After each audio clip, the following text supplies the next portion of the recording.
발표하겠습니다. 제가 사실은 이게 이제 뭐 연초에 그 신년의 방콕 세미나에서 어떤 신년 기획이란 말이죠. 그래서 저한테 약간 재정에 대해서 이제 발표하려고 했거든요. 근데 그래서 제가 재정에 대해서 도대체 뭐를 하면 좋을까요? 고민을 했어요. 고민을 하다가 이제 한 게 재정의 효과성과 지속 가능성인데, 사실 이 재정의 우리가 어떤 정부 재정 지출의 목표라는 건 사실 두 가지거든요. 하나는 당연히 우리 한정된 재원을 가지고서 좀 뭐 적절히 정말 필요한데 정말 수요에 맞춰서 잘 사용해서 정말 효과적으로 효율적으로 사용하는 거. 그래서 어떤 목표를 달성하려는 거죠. 그게 제일 중요한 거고. 두 번째는 당연히 이제 점점점 뭐 재정 상황이 어려워지니까 재정의 장기적인 지속 가능성을 확보하는 거. 그 두 가지가 항상 정부 재정 지출의 근본적인 목표란 말이죠. 목표란 말인데, 그래서 그러면 이거에 대한 얘기를 좀 해야 되겠다. 뭐 근본적인 얘기보다는. 그래서 했는데, 사실은 이 재정의 효과성에 대한 거, 다음에 재정의 지속 가능성에 대한 거를 한다 그래도 그게 굉장히 주제가 많거든요. 효과성, 뭐 지속. 그래서 이게 도대체 어떤 얘기를 할까 고민을 했는데, 그러다가 그냥 제가 최근에 고민하고 있던 주제들을 좀 말하고 싶었어요. 그래서 첫 번째는 제가 최근에 고민하는 게 복지 재정에 대한 문제거든요. 근데 당연히 아시겠지만 뭐 너무나 다 알지만 우리 정부 지출의 분야별 중에서 복지가 가장 크잖아요. 우리가 보통 정부 지출 GDP의 한 30%인데 그 중에서 복지가 한 10%가 넘어가니까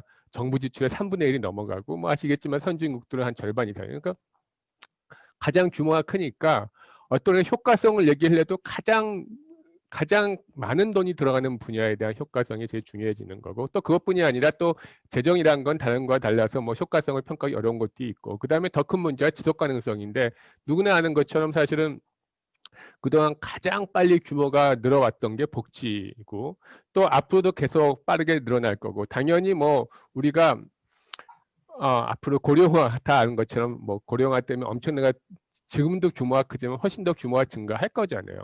그래서 우리가 재정의 지속 가능성이라면 거의 다 그게 곧 복지 재정 문제거든요. 지속 가능성 문제. 그렇잖아요. 다 알다시피. 그래서 결국은 우리가 재정의 어떤 효과성이나 지속 가능성을 얘기하려면 복지 재정 문제를 해야 되겠다는 얘기 하나고요.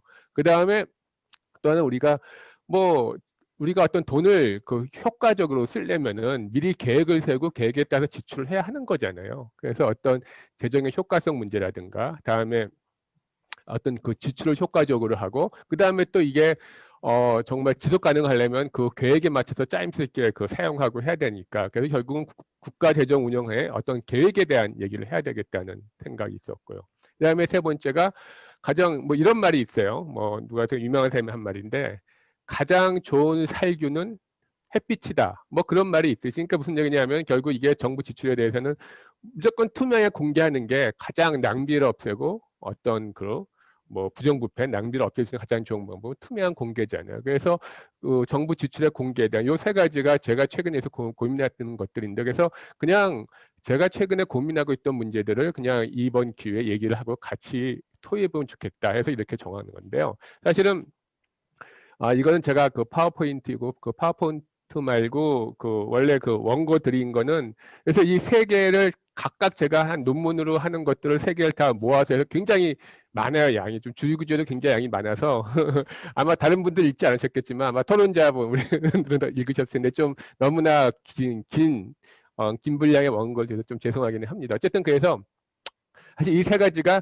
그래서 이게 각각 제가 세 편의 다른 논문으로 고민하던 거를 한 번에 발표하기 때문에 좀 연계성은 좀 부족할 수는 있어요. 하지만 그냥 제가 하고 싶은 얘기를 한다고 좀 그렇게 좀 이해해 주시면 좋을 것 같습니다.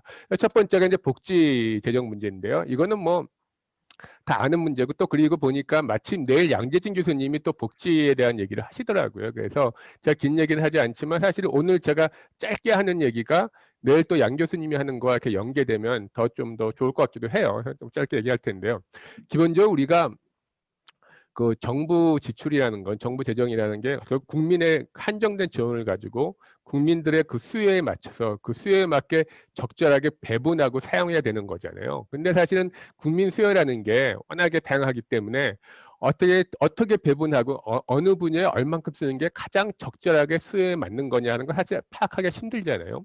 그래서 이렇게 파악하기 힘들 때 흔히 하는 게 다른 나라랑 비교하는 거죠. 그래서 보통 우리가 흔히 OECD 선진국이라고 하는 국가들은 어떻게 사용하고 있나 하는 걸 봐가지고서 그거에 비해서 우리는 어떻게 사용하는데 보통 그런 걸 많이 하는 거죠. 그래서 보통 이제 다른 국가는 그 분야별로 어떻게 그 재원을 사용하고 있나를 이제 비교를 하는데 저도 그래서 일단은 그 복지 재정, 복지 지출 효과성을 얘기하려면 먼저는 복지 지출에 우리가 그 투입되는 그 재원이 뭐 적정한 양인가, 적정한 수에 따라 적정한가를 보기 위해서 일단은 기능별 지출을 보는데 뭐 다 아는 얘기인데 사실은 여기 이제 뭐 국방, 경제, 교육 쭉 있어요. 쭉 있는데 여기 마지막에 복지가 있고 나머지라는 거는 복지를 제외한 이것들 국방, 경제, 교육, 행정 이건 다 더한 거거든요. 다 더한 게 이제 나머지라고 된 건데 뭐 우리가 흔히 보통 대표적으로 우리가 그 벤치마킹하는 이제 주요 국가들이랑 비교를 하는데 다 아시겠지만 사실 나머지 지출 복지를 제외한 나머지는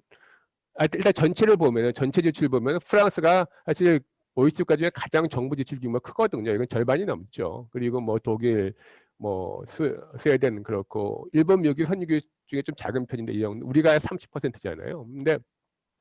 근데 이제 복지를 제외한 나머지 다 더한 거는 뭐 프랑스가 23, 독일 17, 스웨덴 23, 일본 뭐 그래서 우리가 19인데 우리가 그렇게 복지를 제외한 나머지 지출은 그렇게 뭐 적은 편은 아니에요. 그냥 비슷해요. 비슷한데 복지만 유난히 작은 거죠. 작은 건 이건 우리가 주요 국가라만 했는데 여기는 이제 OECD 국가들 평균과 비교한 여기서 OECD 국가들 평균은 원고에는 있겠지만 원고에는 보면 한 20개 정도 소위 OECD 국가 중에서 OECD 중에 좀 약간 선진국이라고 하는 한 20여 개 국가만 이제 제가 평균 낸 건데 보면은 일단 최근 거를 보면은 뭐 우리가 2018년 복지가 11.6인데 OECD 그 소위 선진국 평균 25.3%, 나머지는 OECD 21, 한국 19.6 해서 나머지는 큰 차이가 없죠. 그래서 다 아시다시피 나머지 분야는 물론 각 분야만 좀 차이는 있지만 우리가 그리고 뭐 나머지 분야에서 국방이 약간 더 많다던가 뭐 그런 건 있지만 기본적으로 나머지 분야는 우리가 OECD 국가들과 비교했을 때 아주 특출나게 많거나 아주 예외적 접근을 하지 않는데 유일하게 복지만 그렇거든요. 이건 뭐 다 아는 얘기죠. 뭐 그런 얘기 한 거고요. 그 다음에 95년도와 2018년을 비교해서 좀 어떻게 변화했냐를 좀 보는 건데 대체로 이제 뭐 경제가 약간 줄었는데 복지가 가장 많이 늘어난 거고요. 그래서 거진 우리가 사실 우리가 2005년 정도만 돼도 2005년만 돼도 나머지 지출 다 합친 거는 한 20% 내외에 항상 우리가 한 2000년대 좀 이후는 거의 복지를 제외한 나머지는 다 20% 내외고 복지만 계속 증가해서 우리 전체 정부 지출 규모가 늘어나는 건 다 복지 때문이거든요. 어쨌든 뭐 그렇다는 걸 간단히 뭐 보여드린 거고요. 근데 이제 여기서 제가 말씀드리고자 하는 거는 그러니까 우리가 대부분 다 알지만 우리가 복지만 유난히 OECD 국가 중에 굉장히 작다. 예외적으로 작다 해서 유난히 이렇게 예외적으로 작다는 거는 그만큼 복지 분야는 우리가 어떤 수요에 대해서 충분하게 어떤 그 대응을 못하고 있는 게 아닌데 그런 얘기를 하는 거고요.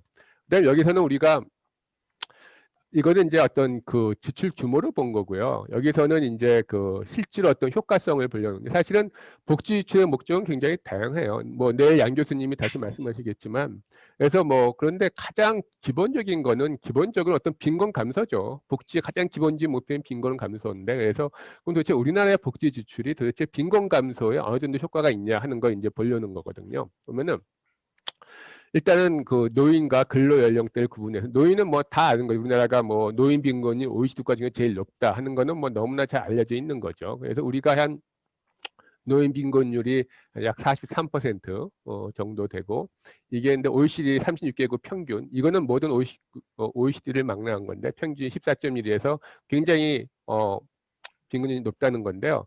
요 그림에서는 전체 막대는 이게 시장 소득에서의 빈곤율이고요. 요 밑에 파란색이 그 가처분 소득에서의 빈곤율이에요. 그러니까 요 차이가 정부의 개입에 정부가 복지 지출을 하고 정부의 조세와 복지 지출에 의해서 시장 소득의 빈곤율이 얼만큼 감소했냐 이게 가처분 소득 빈곤율 그 차이를 보여주는 거죠. 주황색이. 그리고 요 파란색이 그 결과로서의 가처분 소득 빈곤율을 보여주는 건데 그러니까 우리가 가처분 소득 빈곤율 가장 높은 건데 OECD 국가 중에서 그리고 요 주황색이 그 빈곤 감소 효과, 복지 지출에 의한 빈곤 감소 효과를 보여주는 건데 OECD 평균에 비해서 굉장히 효과가 적은 거죠. 이제 적다는 얘기. 우리보다 빈곤 감소 효과가 적은 데가 뭐 여기 멕시코, 터키 우리가 비슷하죠. 뭐 그 정도에서 우리가 노인인 경우에 빈곤 감소 효과가 가장 낮은 게 멕시코고 그 다음에 터키, 그 다음에 칠레, 우리가 한국 그렇다는 거. 대부분 선진국도 굉장히 크죠. 뭐 이 얘기고요. 그 다음에 이거는 이제 근로 연령대 18세 65세 사이의 그 빈곤율인데 근로 연령대 빈곤율은 우리가 파란색이 이제 가처분 소득인데 한 36개국 중에서 한 11번째예요. 한국이 여기 있죠. 여기 있으니까 뭐 아주 나쁜 거 아니고 그 다음에 뭐 뒤에 한 절반 이하는 되게 비슷해요. 뭐 비슷한데 우리가 이 정도에 있는 건. 근데 문제는 이 주황색이 그 빈곤 감소 효과인데 노인인 경우에도 우리가 빈곤 감소 효과가 적지만 특히 근로 연령대는 훨씬 더 적죠. 근로 연령대 요 주황색의 크기인데 이 빈곤 감소 효과는 칠레가 제일 낮고 거의 0.06 거의 없는 거. 그다음에 한국, 그다음에 터키, 멕시코 순이거든요. 이런 게 돼 있어요. 근데 한 가지 재밌는 거는 뭐 노인도 그렇지만 이 근로 연령대도 그렇고 사실은 빈곤 감소 효과가 낮은 국가들, 요 주황색 요의 작은 데가 전반적으로 시장 소득 빈곤율이 낮아요. 그래서 우리가 사실은 빈곤 감소 효과는 거의 없지만 그래도 시장 소득 빈곤율 자체가 낮기 때문에 전체 중에서 아주 나쁜 편은 아닌 거잖아요. 빈곤율이 그런 건데, 근데 이 이유가 그럼 이게 그 좋은 거예요. 사실 이제 이런 거거든요. 우리가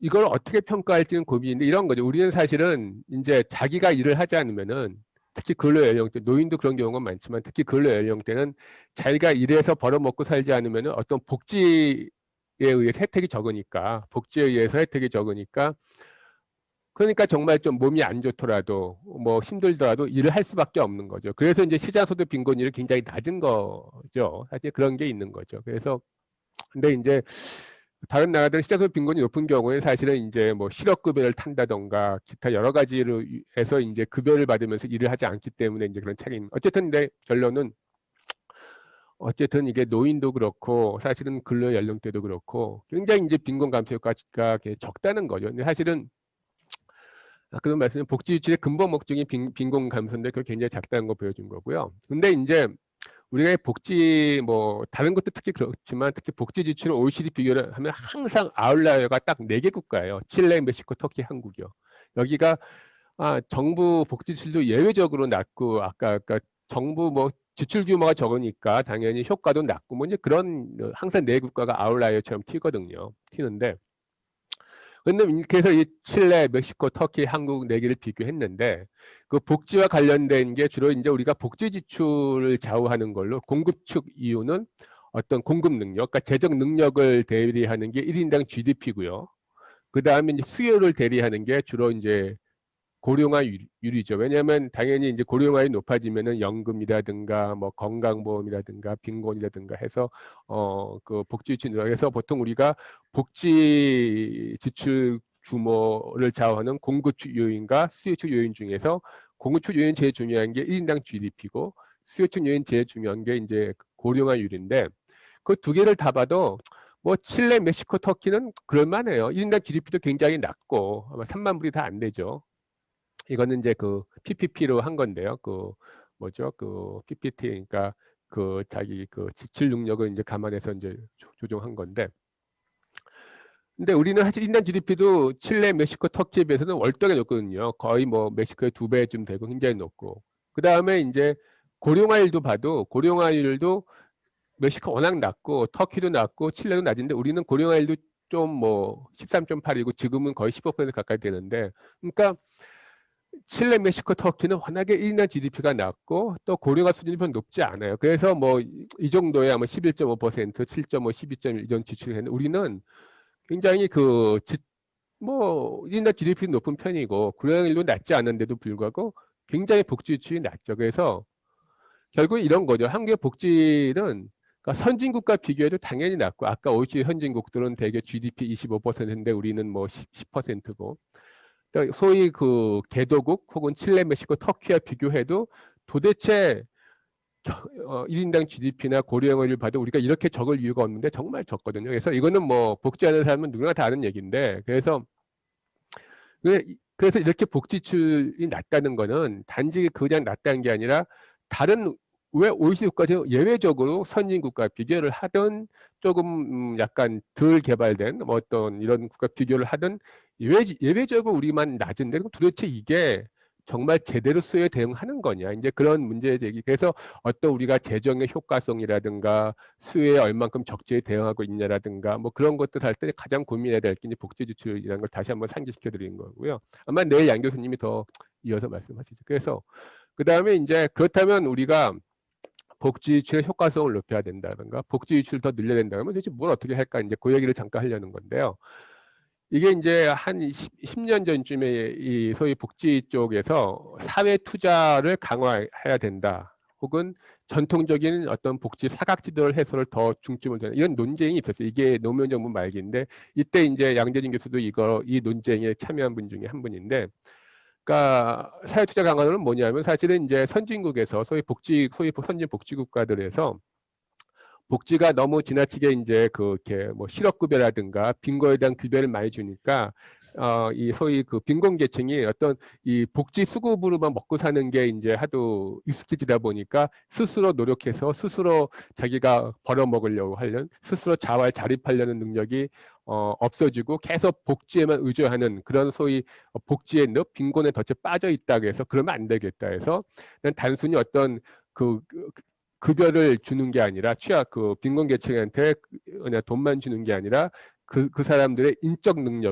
자본 능력을 좀 키워야 되겠다. 그래서 하는 게 사회 투자거든요. 그래서 이거는 어떤 뭐 적극적으로 그러니까 그 취업 능력을 높여주고 다음에 일과 가정의 양립을 위한 지원을 하고 뭐 이제 그런 것들을 통해서 적극적으로 어떤 그 본인의 능력을 키워서 자활 자립할 수 있도록 하자는 게 소위 그 사회 투자 이론인데, 이게 이제 선진국에서는 굉장히 이게 크게 논쟁이 많이 얘기가 됐고, 그래서 우리도 이제 이쪽으로 가야 되지 않을까 뭐 그런 얘기들이 있었고요. 사실 그래서 그 뒤에 완전 이쪽으로 간 건 아니지만 상당히 우리가 어떤 일과 가정의 양립을 위한 거 굉장히 많이 이제 애썼잖아요. 그런 거 했는데, 근데 이제 그쪽을 강화해야 된다는 사람이 있었고 또 한쪽에서는 우리는 아직도 전통적으로 어떤 그 빈곤 계층에 대한 급여를 주는 그 자체도 아직까지 구멍이 너무 많은데, 그러니까 뭐 실업급여도 워낙에 사각지대가 많고 산재보험도 사각지대가 많고 또 연금도 워낙에 뭐 불충분하니까 전통적인 사각지도 해서부터 해야 된다는 그런 거였는데, 결국은 뭐 우리는 뭐 둘 다 부족하니까 어느 쪽에 맞다라는 거는 뭐 답은 나오지 않았어요. 하지만 하지만 이제 그럼에도 불구하고 지금 그 뒤로 벌써 십몇 년이 흐른 지금 와서 다시 보더라도 우리가 소위 그 이 사회 서비스 분야는 그래도 좀 웬만큼 됐거든요. 우리가 장기 요양보험이라든가 뭐 건강보험이라든가 등등등에서 많이 했는데, 아직도 우리가 이번 코로나 사태도 드러났지만 소위 그 실업급여 같은 게 굉장히 사각지대가 많잖아요. 그래서 우리가 전국민 재난지원금을 그런 거를 특별히 줄 수밖에 없는 게 이제 소위 그 서구의 복지국가들은 실업급여 같은 게 제도화가 잘 돼 있기 때문에 자영업자도 실업급여 같은 걸 탈 수 있기 때문에 그 제도에 의해서 그걸 주는데 우리는 그게 안 되니까 따로 이제 줘야 되고 뭐 그런 것들에서 그런 어떤 구멍을 메꾸는 거. 그래서 사회서부터 중요하고 일가정의 양립을 위한 뭐 다 중요하지만 아주 전통적인 기본적인 사각지대의 어떤 고용보험, 산재보험이라든가 뭐 국민초생활보장 이런 거에 그런 구멍을 메꾸는 게 좀 필요하다. 이제 그런 것들을 좀 사실 선진국은 오래전에 한 거지만 그런 게 좀 이제 말할 수 있는 거고. 근데 관련돼서 이제 이런 거죠. 근데 이제 우리의 그 효과성, 그다음에 지속 가능성, 그것과 비교하면 이제 소위 복지형의 그 트릴레마는 셋 모두를 달성할 수 없다는 거예요. 셋 중에 이제 셋이 다 충돌해가지고 최소한 2개는 달성할 수 있지만 셋 모두 달성할 수 없다는 게 이제 그 트릴레마인 건데, 이런 거죠. 높은 복지 수준, 그러니까 복지도 충분히 주고, 그다음에 국가 채무는 낮게 유지하고, 또 국민의 부담률, 그러니까 조세나 사회복리 부담은 낮게 하고, 이 세 가지는 다 실현할 수가 없는 거죠. 왜냐하면 당연히 복지위의 분야는 어느 나라는 다 기본적으로 우리가 한 뭐 20% 내는 지출을 해야 되니까 국방, 경제, 일반인도 해야 되니까 나머지 이제 복지를 해야 되는데 복지를 높이 하려면은 정부 지출 늘리려면은 세금이나 사회보험료를 많이 걷거나 아니면 빚을 질 수밖에 없는 거니까 이 세 가지는 당연히 양립할 수가 셋 다가 동시에 달성할 수 없는 거기 때문에 이 중에 두 개를 보통 해야 되는 건데 현재 한국은 비교적 뭐 국가 채무 논쟁 많이 하지만 채무 수준이 높은 편은 아닌 거고 다음에 국민 부담도 굉장히 낮은 편이죠. 대신 이제 복지가 낮은 건데 그래서 결국 높은 복지는 아니더라도 지금보다 사각지대를 이제 메꾸려면은 당연히 복지 유지 더 늘어나야 되고 그러려면은 뭐 2와 3 중에 뭘 어떻게 할 것인가는 이제 뭐 너무 당연한 얘기인데요. 다시 한번 문제 제기를 해본 겁니다. 그래서 기본적으로 우리가 적어도 재정의 효과성과 지속 가능성을 얘기하려면은 결국 복지 재정 문제, 핵심이 복지 재정이기 때문에 이거를 결국은 정면으로 우리가 이렇게 만나가지고 이거에 대해서 적극적으로 논의하고 뭔가 그 방안을 제시할 수밖에 없다. 그 얘기를 좀 하고 싶었던 거고요. 두 번째가 이제 어떤 재정의 지속 가능성과 효과성에서 국가재정 어떤 계획이거든요. 아까 말씀드린 것처럼 정말로 우리가 재정이 효과적으로 사용되고 그 다음에 장기적으로 지속 가능하려면 미리미리 계획 세우고 계획에 따라서 해야 하는 거잖아요. 이제 그 얘기를 하는 건데 그래서 우리가 뭐 이쪽 분야는 널리 알려진 거지만 보통 우리가 이제 매년 예산을 제출하는데 행정부가 국회 예산을 제출할 때 소위 5년짜리 국가재정 운영 앞으로 5년간 국가재정을 어떻게 운영하겠다는 국가재정 운영 계획이라는 걸 같이 제출하게 돼 있어요. 행정부가 국회에 제출할 때 돼 있는데 그럼 도대체 왜 매년 1년짜리 예산을 심의 의결할 때 그러니까 국회에다가 예산을 제출할 때 왜 5년짜리 그 계획을 같이 제출할까? 당연히 예산은 매년 1년 단위로 편성하는 거지만 그 편성이 그때그때가 아니라 미리 좀 어떤 중기적인 시기를 가지고 그 시기에 맞춰서 예산을 짜는 의미에서 이제 같이 제출하는 거죠. 제출하는 건데 근데 사실 그래서 뭐 이쪽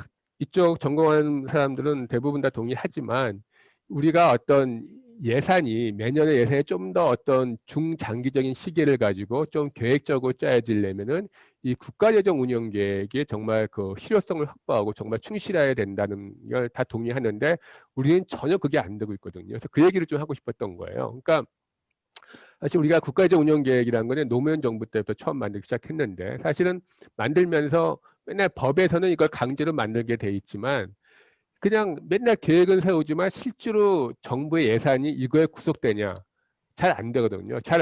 거의 안 되고 있어요. 그래서 실제로는 매년의 예산안이 정말 계획의 중기적인 시기를 가지고 짜여져 있냐 제도는 그렇게 돼 있으나 실제는 전혀 그렇지 않거든요. 그래서 이거를 좀 실제로 그래야 되겠다 이제 그 얘기를 하고 싶은 건데 그래서 뭐 다 아는 얘기지만 잠깐 예를 들어서 문재인 정부에서 국가재정 그러니까 과연 문재인 정부의 국가재정 운영 계획이 어떻게 지금 뭐 짜여졌나를 한번 검토해 보면서 아 정말로 우리가 얼마나 이게 좀 형식적으로 운영되고 있는가 한 얘기를 하려는 건데요.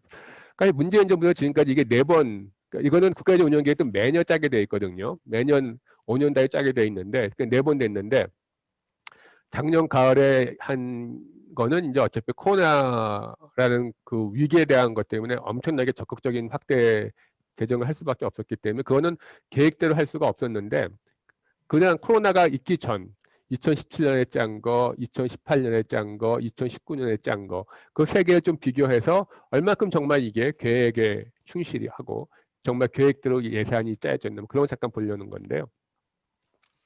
이런 거예요. 사실 이제 국가재정 운영 계획은 매년 짜게 돼 있어요. 매년 짜게 돼 있는데 특히 그중에 제일 중요한 거는 항상 그 현 정부가 딱 출범한 직후에 짜는 거죠. 왜냐하면 보통 정부가 이제 한 정권이 들어서면 5년이기 때문에 그 5년 동안에 우리는 어떻게 국가를 재정 운영하겠다는 게 이제 그 첫 해 수립하는 국가재정 운영 계획. 그래서 2017년에 문재인 정부가 봄에 수립되고 이거는 보통 가을에 제출하거든요. 가을에 처음으로 이제 작성을 한 게 2017년 작성한 거고요. 그 뒤에 이제 매년 작성을 하는 건데 사실은 뭐 올해 짜게 되는 건 별 의미가 없죠. 왜냐하면 어차피 그 5년이라는 게 내년 지나면은 정권이 또 바뀌니까 그런 건데 그래서 항상 집권 초기에 짠 게 제일 중요한데요. 2017년에 작성한 거는 거기서 이제 2019년 2020년 2021년에 그 계획 세운 거와 그 뒤에 세운 걸 보면은 항상 굉장히 차이가 많이 나요. 이제 그 얘기를 뭐 하는 건데, 예를 들어 이런 거죠. 뭐 일단 요 밑에 거 보죠. 그 GDP 대 국가, 예를 들어 이런 거죠. 그러니까 2017년 작성한 거에서는 향후 5년 동안에 국가 채무는 전혀 늘리지 않겠다. 그러니까 GDP 대비 국가 채무 비중은 똑같이 유지하겠다. 그러니까 2017년도에 한 뭐 37%였으면은 그게 마지막 해 2021년가도 똑같이 유지하겠다고 계획을 세웠어요. 그 다음에 매년 이 재정수지 적자, 매년의 재정 적자는 평균 한 2%가 안 되게 한다. 그게 이제 애초의 계획이었는데 2018년 작성에서는 그게 채무를 그 첫 해 대비 그 마지막 해에는 한 2.2%포인트만 높이는 걸로 한다라고 계획을 세웠고, 다음에 매년 연간 재정수지 적자 평균은 2.24로 하겠다. 좀 증가했죠.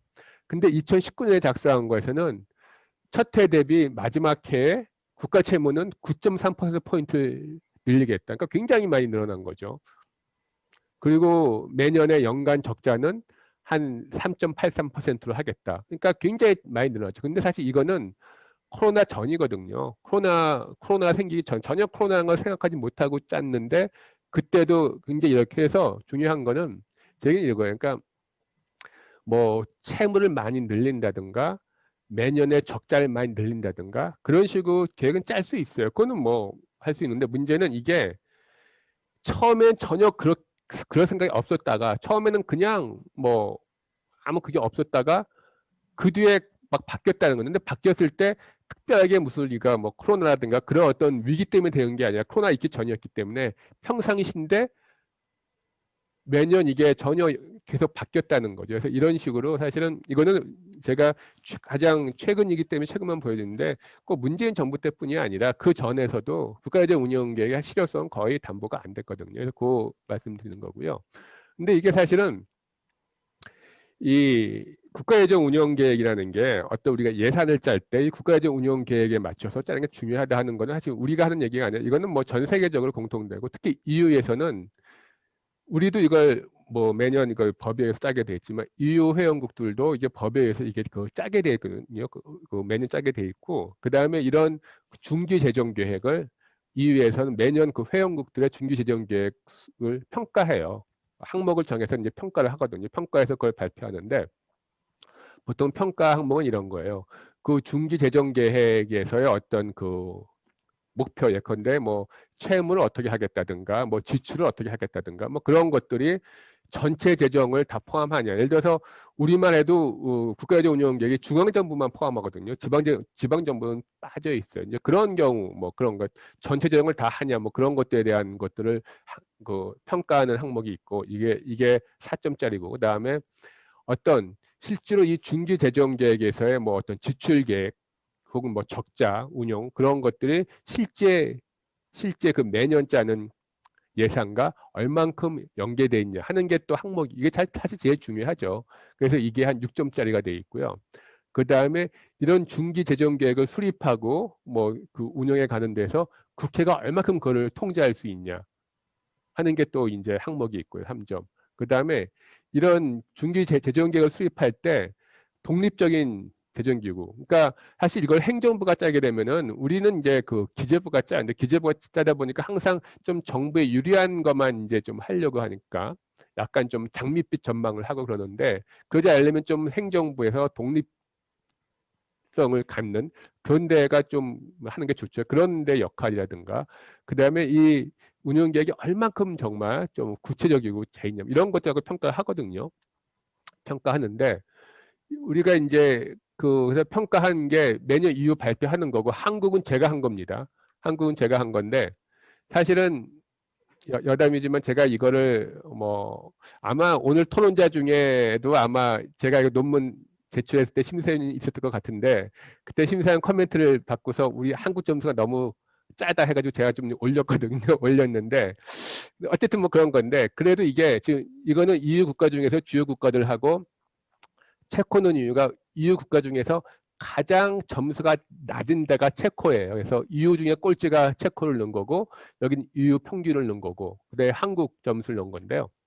한국은 제가 평가한 거죠. 근데 보면은 이제 EU 평균이 항목마다 뭐 4.5, 2.5, 2.5 해가지고 이거는 전체를 그 1이 그 만점이면 1이고 그래서 점수 매긴 게 그 지수라는 건데 보면은 뭐 영국 0.88 쭉 스웨덴 이렇게 0.8 되는데 EU 평균이 0.69예요. 그러니까 1이면은 그 제일 만점인데 그 중에 그러니까 전체 만점 중 69%를 이제 충족하는 건데 우리는 0.2.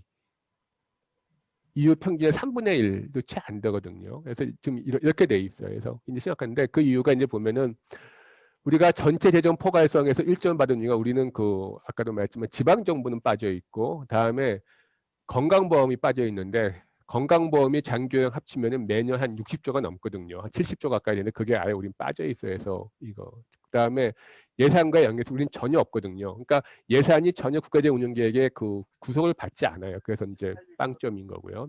그다음에 국회에 관여해서 우리는 국회가 그냥 보고만 받지 이 국가적 운영계획에 대해서 국회가 어떤 그 역할이 아무것도 없어요. 그래서 이제 뭐 낮은 거고 다음에 이거를 짜는 게 이 어떤 전망이라든가 뭐 경제 전망이라든가 이걸 짜기 위해 그 계획을 세울 때 기본적으로 어떤 장래 경제 전망이라든가 그런 것들이 우리는 행정부 하기 때문에 독립성이 굉장히 적기 때문에 이제 낮고 그다음에 내용 자체에서 어떤 구체성이 좀 낮은 편이죠. 그런 것들인데 그래서 결국은 이런 것들 때문에 그러니까 사실 이 정말 중기 계획이라는 게 실효성이 있으려면 이런 것들이 잘 갖춰져야 되는 이런 것들이 잘 안 돼 있기 때문에 굉장히 낮은 점수를 이제 받은 거죠. 그래서 이거 말씀드린 거고요. 그래서 중요한 게 정말로 우리가 재정 운영의 효과성을 높이고 장기적인 지속 가능성을 담보하려면은 이런 국가적 운영 계획이 정말 제대로 잘 되면 굉장히 중요하다는 거고 그래서 그걸 확보하는 방안으로서 이제 몇 가지 얘기했는데 제일 중요한 거는 사실 국회 통제 그 다음에 국회 통제와 어떤 예산이 이런 중기 계획에 좀 구속되는 게 좀 있어야 되겠다는 얘기죠. 그래서 사실 이게 제일 잘하는 게 이제 EU 국가 중에 스웨덴 같은 경우도 예를 들면 스웨덴은 예산이 이 중기 재정 계획에 의해서 짜여지게 돼 있어요. 그러니까 중기 재정 운영 계획에서 세운 대로 총량대로 예산을 짜게 돼 있고 근데 이제 중기는 뭐 이게 딱 일치할 수는 없는 거니까 왜냐면 예산은 매년이고 이건 미리 짜는 거니까 그래서 약간의 플러스 마이너스 어느 정도 그 오차한도를 둬는데 플러스 마이너스 어떤 오차한도 있지만 그 내에서는 항상 중기 재정 계획에 맞춰서 짜게 돼 있는데 우리도 이제 그렇게 했는데 뭐 우리는 그렇게까지는 하지 않더라도 물론 애초에 국가적 운영 계획에서 세운 건 뭐 2022년도에 얼마 하겠다 2023년 얼마 하겠다고 하면은 실제 예산이 딱 맞추지는 못하더라도 최소한의 애초의 계획과 변경하려면은 그 변경하려면 마음대로 지금 우리는 마음대로 변경할 수 있는데 마음대로 변경하지는 못하더라도 어느 정도 국회의 통제는 받게 하자 해서 경성으로 가장 좀 세게 하려면은 이렇게 예산 규모를 애초에 국가재정 운영계 그것도 특히 이제 집권 초반에 세운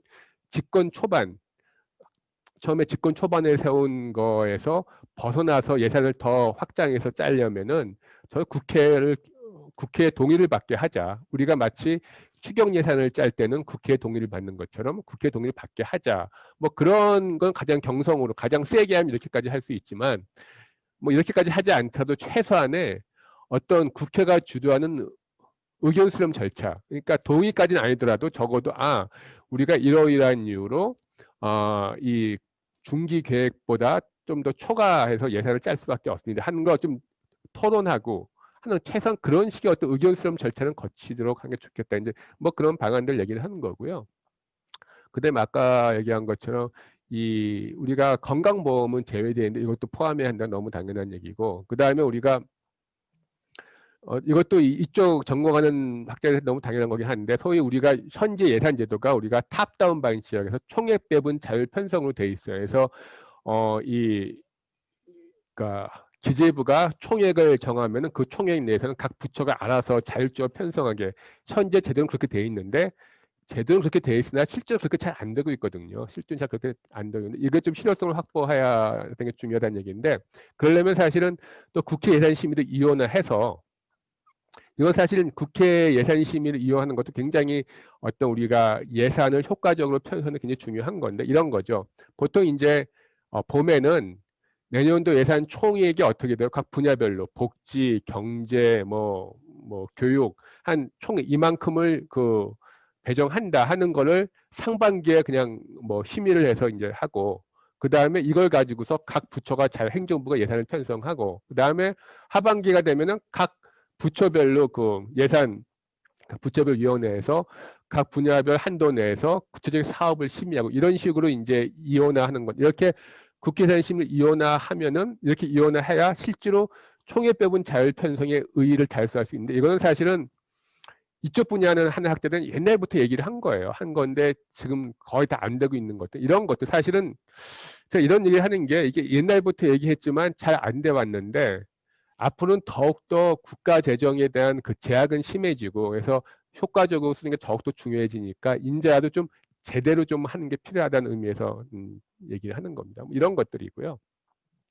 그 다음에 여기다가 플러스 알파를 한다 그러면은 소위 뭐 국회 내 뭐 미래를 위한 재정개혁위원회 뭐 이런 것들 이제 만들어 가지고 앞으로 우리가 장기적으로 어떻게 국가 재정을 운영해 갈까 하는 것에 대한 최소한 국회 내에서 어느 정도 여야가 좀 합의를 보면 좋겠다. 무슨 얘기냐면 사실은 이번 지금 민주당은 굉장히 확장 재정을 하고 막 뭐 국가 채무가 GDP의 40% 넘어가는 건 너무 당연하다고 그랬는데 사실은 그 전에 그러니까 박근혜 정부 때는 또 민주당이 야당일 때는 막 국가 채무가 너무 많다고 또 막 그랬었거든요. 근데 또 여당이니까 또 반대로 얘기하고 서로 그러는 건데 서로 입장이 바뀌니까 반대로 얘기하는 건데 이렇게 정권이 바뀔 때마다 서로 이렇게 막 그러지 말고 저거 누가 집권하든 앞으로 한 30년간 대충 우리 대한민국의 국가재정은 어느 정도 목표를 대충 이 정도는 지키자. 최소한 뭐 이 정도의 지출을 하기 위해서 이 정도의 증세는 하자라는 거를 어느 정도 약간 좀 이렇게 브로드하게 합의를 본다면은 그러면은 조금 더 나중에 효과적으로 우리가 좀 그다음에 어느 당이 집권하든 할 수 있지 않을까. 그래서 어떤 이런 것들이란 좀 장기적인 시기에서의 어떤 우리의 정부 지출 방향을 좀 합의할 수 있는 어떤 위원회가 있으면 좋겠다. 이런 얘기를 한 거였고요. 네. 그 다음에 세 번째, 이건 전발 한 5분 내로 끝납니다. 이것도 제가 고민하는 것 중에 하나인데요. 정부 지출의 투명한 공개에 대한 거. 이건 뭐냐면은 뭐 정부 지출 투명 공개라는 게 왜 중요한지는 다 아는 거겠죠. 아는 거고 사실은 이 문재인 정부 초반에 소위 재정개혁특별위원회라는 걸 만들었어요. 어떤 재정개혁을 해요. 그때 뭐 하현석 교수님도 이제 포함하시고 저도 들어가고 그렇게 했었는데 그때 이건 문재인 정부 초반에 만든 소위 재정개혁특별위원회에서 권고안 중에 하나거든요. 거기서 뭐냐면은 이런 걸 했어요. 재정 정보, 그러니까 정부 지출 정보를 아주 투명하게 그리고 쉽게 공개하기 위한 법을 좀 만들어라 하는 걸 권고안을 낸 적이 있어요. 낸 적이 있는데 사실 이때의 권고안이 어떻게 나왔냐면 그 전에 미국에 이런 법이 있어요. 미국의 재정 투명성과 책임성 강화에 관한 법이라는 건데 이거를 우리가 모델 삼아서 우리도 이런 법을 좀 제정해서 정부의 지출을 투명하게 공개하자 하는 걸 권고했었거든요. 이 얘기를 잠깐 하려는 건데 미국의 이 법이 이제 2006년도에 만들어지고 이게 2014년도에 또 약간 바뀌었어요. 이제 그 디지털이라는 걸 좀 해서 다타 이렇게 바뀌었는데요. 어쨌든 이걸 만든 목적은 이런 거예요. 어떤 그러니까 재정 정보에 대한 어떤 그 표준을 만든 다음에 이거를 웹사이트를 통해 가지고서 굉장히 상세 투명하게 이제 공개하는 거죠.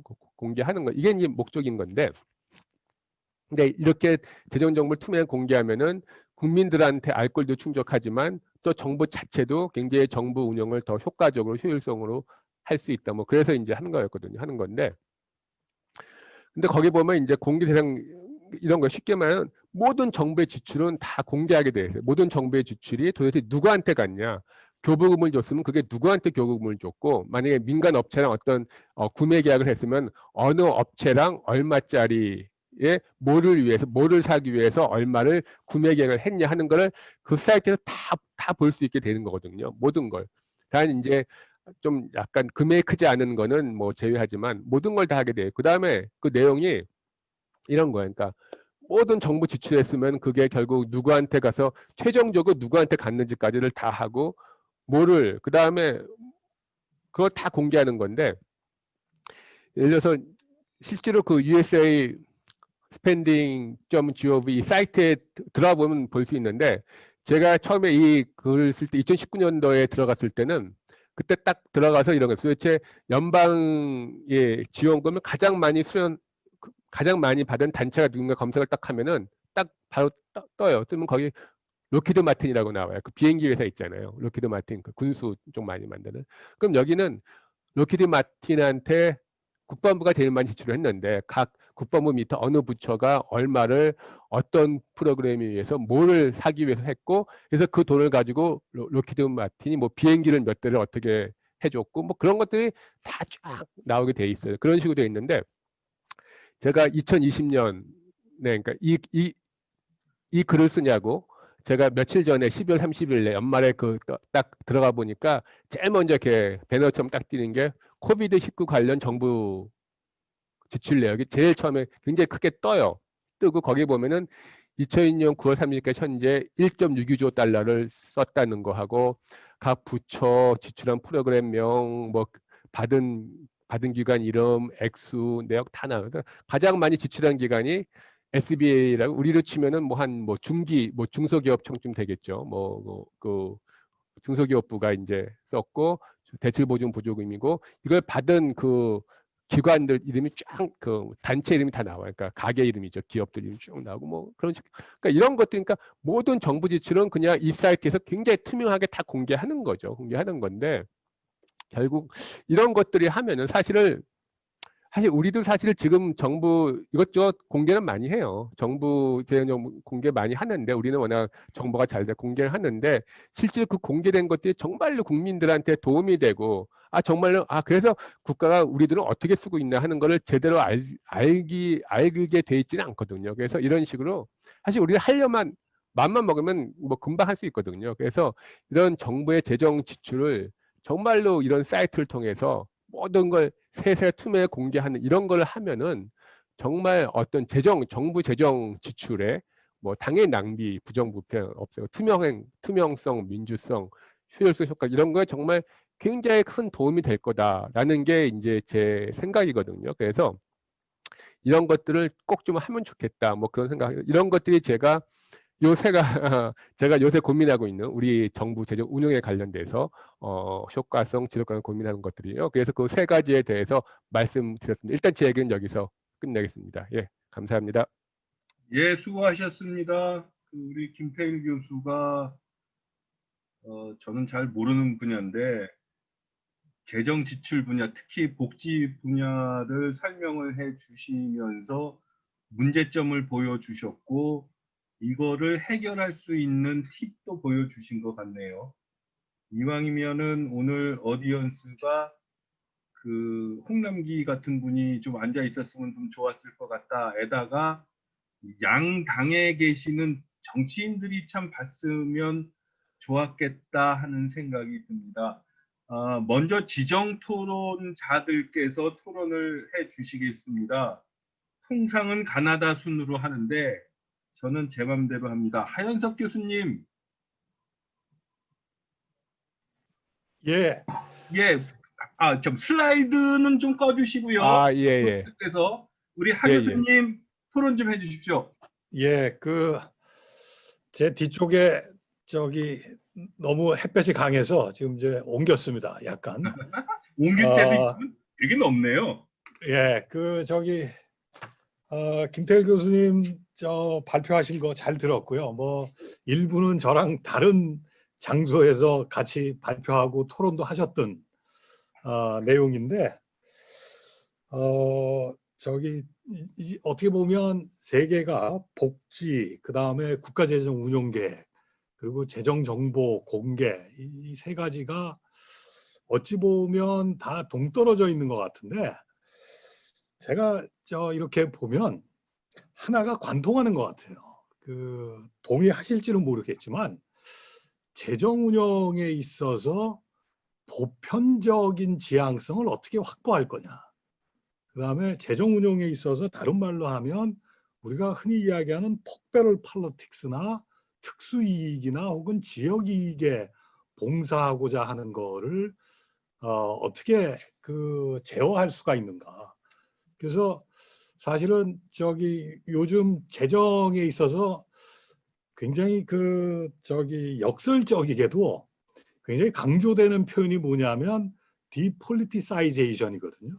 어떻게 하면 재정을 비정치화 시킬 거냐, 이런 게 되는데, 사실은 복지는 뭐 제 전공 영역은 아닐지라도 우리 복지 지출에 있어서 사실은 문제는 두 가지일 것 같아요. 하나는 이제 김 교수님이 지적하신 대로 총량의 문제가 있지만, 또 하나는 총량을 따라가지 못하는 배분적 비효율성도 상당히 심각한 문제라는 생각이 들거든요. 그러니까 어떻게 보면 가야 될 때 가지를 못하고 어떻게 보면 선거라는 데 좌우가 되면서 일단 무조건 퍼주고 보자라는 형태가 되고 있기 때문에 아까 이제 말씀하셨듯이 빈곤의 감소가 가장 중요한 목표인데, 빈곤하고는 동떨어져 있는 쪽으로도 굉장히 많이 지출이 이루어지고 있거든요. 그러니까 뭐 영유아 보육 같은 경우가 가장 이제 대표적이다, 뭐 이렇게도 이야기를 할 수가 있는데, 그래서 복지에 있어서도 이런 걸 어떻게 비정치화 시키는가 하는 게 대단히 이제 중요하다는 생각이 들고요. 그다음에 이제 김 교수님하고는 재정계획 특위 같이 하면서 꽤 많이 같이 논의했던 게 국가재정 운용계획이 되는데, 저는 이 문제는 이렇게 봐요.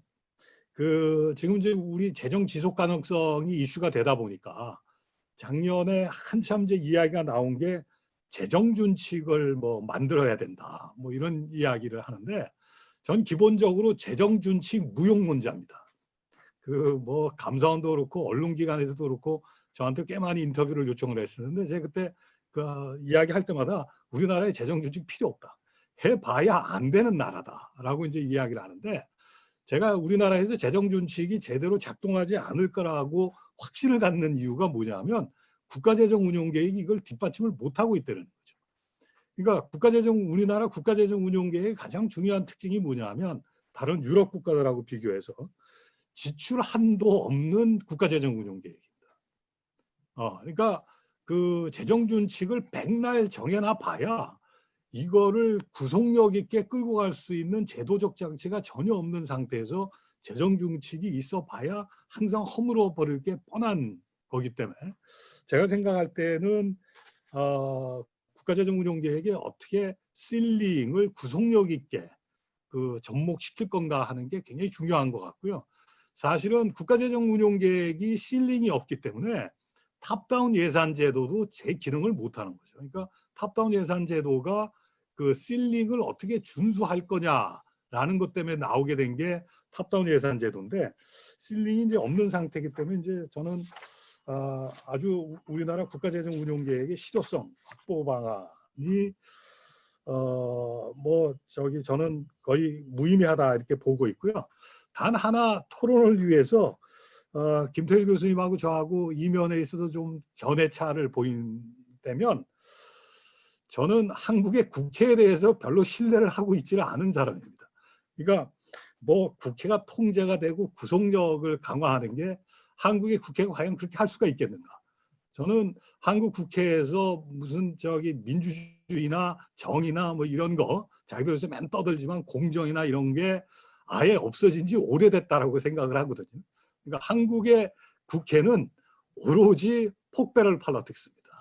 그러니까 어떻게 하면 지역구 챙기고 어떻게 하면 이익 집단 챙길 건가 하는 건데, 여기다가 통제와 구속력을 우리가 기대할 수 있겠는가라는 이제 그런 생각이 들고요. 뭐 같은 이야기가 되겠지만 재정 투명성도 이제 김 교수님이 제일 마지막에 말씀하셨지만, 우리나라 이런 정보 IT가 굉장히 많이 발달돼 있기 때문에 의지의 문제다. 의지만 있으면 할 수 있다. 근데 동의하면서도 저는 이제 다르게 좀 이야기를 하고 싶은 게, 기술적 장애 요인은 4차 산업혁명 시대에 별로 중요할 것 같지 않아요. 근데 4차 산업혁명이 나오고 나서 모든 나라 그 정치와 경제의 발전 경로는 제가 생각할 때 휴먼 베리어하고 인스티튜셔널 베리어를 어떻게 극복하느냐라는 게 훨씬 중요할 것 같은데 우리 같은 경우에 있어서도 투명성을 확보 못하는 이유는 기술적인 장애가 아니라 바로 아마 제도적 장애가 있을 거고 그 제도적 장애는 뭐냐면 그 제도 밑에서 그 어떻게 보면 정치적 이득을 얻고 있는 게 너무나 크기 때문에 투명성으로 가지 못하는 게 아닌가 그런 생각을 해서 하여간 이 세 개의 주제가 바로 어떻게 하면 재정 가버넌스를 혁신을 해서 보편적 이익에 봉사할 수 있도록 만드는가라는 게 굉장히 중요한 이슈가 아닐까 그렇게 생각을 하고요. 이걸로 제 토론은 마무리 짓겠습니다. 예, 감사합니다. 예, 감사합니다. 약간의 다소의 슬픈 말씀을 좀 많이 해주셨는데 혹시 여러분들 채팅창을 열어보시면 이동로 선생이 열심히 메모를 하고 있습니다. 동의한 건 동의도 하고 이런 문제는 있지 않아요. 예를 들어서 운영상의 문제는 동의는 하지만 속도의 문제도 분명히 있습니다 하고 말씀을 올리고 있으니까 참고를 좀 해주셨으면 좋겠습니다. 배인명 선생님 먼저 토론하실까요? 준비되셨나요? 예, 예, 말씀해 하겠습니다. 주십시오. 예. 서울여대 배인명입니다. 김 교수님 그 발표 잘 들었고요. 보내주신 글도 잘 읽었습니다. 아주 시적절한 주제를 선정하셨고 또 많은 고민과 분석을 통해서 좋은 글 작성해 주셔서 많이 배웠습니다. 앞서 하 교수님도 말씀하셨지만 오늘 발표하신 주제가 서로 다른 것 같지만 서로 별개의 문제가 아니라 서로 밀접하게 연관되어 있는 주제라고 생각이 되고요. 대부분 찬성한 것도 있고 조금 이견을 갖고 있는 것도 있지만 어쨌든 그러한 내용들을 중심으로 제 의견을 한번 말씀드려 보겠습니다. 이게 항상 이게 처음이 아니라서 하 교수님하고 겹치는 부분도 좀 있을 수 있으니까 좀 이해 부탁드리겠습니다. 우선 이제 김 교수님께서는 효과성과 관련해서 복지 재정 문제를 논의하셨습니다. 지금도 그렇고 또 앞으로도 아마 가장 중요한 정부의 지출 부분이 될 것이고요. 여기에 대해서 좋은 대안들 제시해 주신 것들에 대해서 높게 평가하고 또 의견들에 대해서 동의하는 부분도 많습니다. 먼저 이제 김 교수님께서는 복지 지출 효과성이 낮은 이유로 복지 지출의 규모가 작기 때문이다 라는 주장을 하신 것으로 이해합니다. 일면 이해되는 부분도 있지만 과연 복지 지출의 효과성이 낮은 유일한 이유일까에 대해서는 조금 더 우리가 생각해 봐야 될 거라고 생각이 됩니다. 만약에 지출 규모가 커지면 효과도 커질 것이라는 게 가설이 맞다면 우리나라의 경우 지금 보내주신 원고에는 이제 주택과 경제 부분은 우리나라의 그 지출이 외국에 비해서 상당히 좀 우수한 편인 것으로 보입니다. 만약에 규모가 커지면 효과도 커진다라고 한다면 주택 분야, 경제 분야 이게 굉장히 좋아야죠. 그런데 많은 분들이 느끼시듯이 꼭 그렇지만은 않습니다. 많은 문제가 있고요. 또 효과성도 그다지 높지는 않다고 생각하실 거라고 생각이 됩니다. 그렇다면 복지 지출의 효과가 왜 낮겠느냐? 그것은 이제 복지 사업에 대한 수단의 문제를 우리가 생각을 해봐야 될 것이고요. 수단이 적절하지 않기 때문에 효과성도 낮을 수 있다라는 점을 우리가 간과해서는 안 될 거라고 생각이 됩니다. 저도 복지 분야의 전문가가 아니라서 명확한 대안을 말씀드리기에는 어렵지만 하나의 대안으로 김 교수님 글에서 힌트를 얻어서 말씀을 드려보면 보편적 복지보다는 선택적 복지가 더욱 효과적일 것이다 라고 생각이 됩니다. 원고에서는 김 교수님 원고에 보면 선택적 복지 제도는 정치적으로 인기가 상대적으로 보편적 복지에 비해서 정치적으로 인기가 없다. 하지만 그 말씀을 하셨습니다. 하지만 효과 측면에서는 또한 지속 가능성의 측면에서도 그 선택적 복지가 더욱더 우수한 제도가 아닐까 그렇게 생각이 됩니다. 즉 보편적 복지에 비해서 상대적으로 적은 예산으로 그 빈곤을 퇴치하는 데 더욱더 효과적이 되지 않을까 그렇게 생각이 됩니다. 또 다른 대안으로는 복지 지출 집행의 효율성을 제고하는 방안도 매우 중요하다고 생각이 됩니다. 뭐 신문지상이나 뭐 많이 연구에서도 발표하셨듯이 그 부정수급의 문제도 많고요. 또 적재적소의 복지 지출이나 서비스가 전달되지 않는 경우도 많습니다. 이것만 해결한다 해도 또 복지 지출의 효과성은 꽤 높아지지 않을까 그렇게 생각을 합니다. 또 복지 지출을 포함해서 다른 정부의 모든 지출의 효과성을 높일 수 있는 방법은 성과 중심 예산 제도를 원칙대로 운영하는 것이라고 생각이 됩니다. 성과 중심 예산 제도는 뭐 잘 아시다시피 신공공관리론의 물결에 따라서 20세기 후반부터 세계적으로 유행했고 또 우리나라에서는 노무현 정부 때 도입됐습니다. 하지만 김 교수님께서도 지적하셨듯이 뭐 국가재정운용계획, 뭐 성과관리제도 이런 것들을 포함한 노무현 정부의 4대 재정개혁이 내실 있게 운영되지 못했습니다.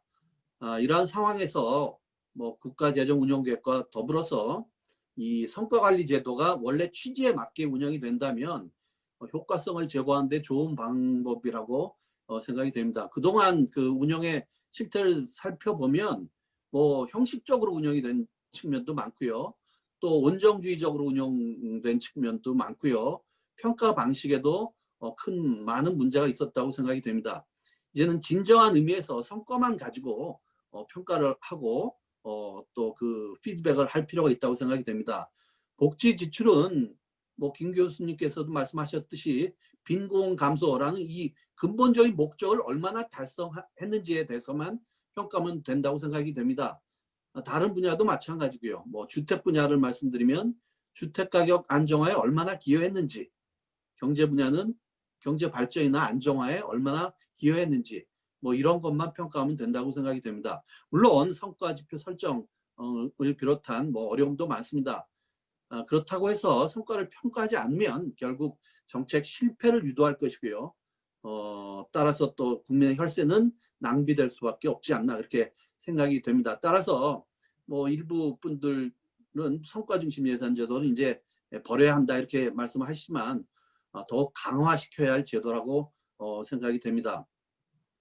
또 개인적으로 뭐 말씀드리면 이게 복잡하게 할 것 없이 그냥 주요한 몇 개 지표만 가지고 평가를 한다면 충분히 이 원래 취지를 살려서 재정 사업의 효과성을 제고하는 데 큰 도움이 될 거라고 생각이 됩니다.